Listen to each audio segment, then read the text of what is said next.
আপনি ঢাকা ইউনিভার্সিটিতে সাংবাদিকতা বিভাগে পড়েছেন, মাস কমিউনিকেশন অ্যান্ড জার্নালিজম। কিন্তু আপনি পরবর্তীকালে অভিনয় জগতে সক্রিয় হলেন।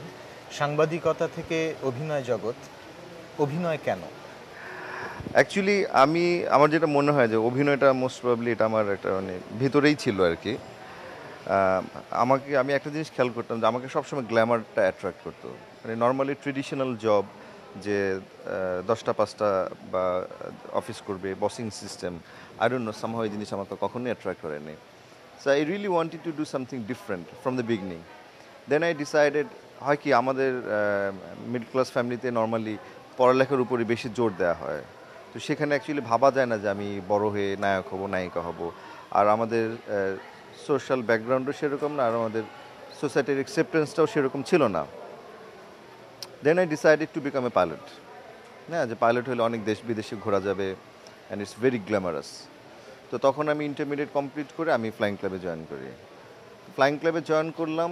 তো এরপর থেকে হতো যে মানে ফ্রম মাই চাইল্ডহুড ইভেন মানে আমার ফ্রেন্ডস রিলেটিভ সবাই বলতো যে your good looking guy, so why didn't you do modelling, film or something.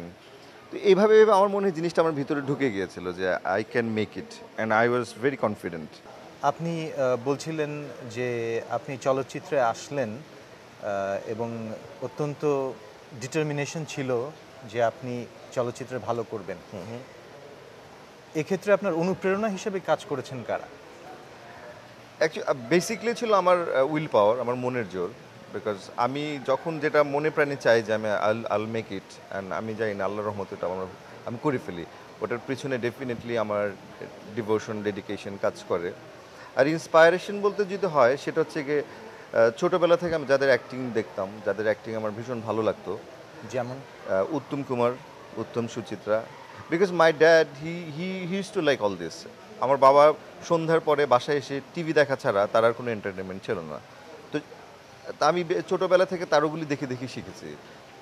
তখন মনে আছে ফ্রাইডেতে একটা করে মুভি দেখাতো, বাংলাদেশি মুভি বা ইন্ডিয়ান মুভি। সো আমি সবসময় চেষ্টা করতাম যে সেই মুভিগুলি দেখতে। এবং রাজ্জাক সাহেব, আমাদের বাংলাদেশ থেকে রাজ্জাক সাহেব এবং উত্তম কুমার, এদের দুজনের অ্যাক্টিং আমার ভীষণ ভীষণ ভালো লাগতো। আমার কাছে মনে হতো যে ওয়ান ডে আমি যদি সুযোগ পাই আমিও হয়তো তাদের মতো করতে পারবো আর কি।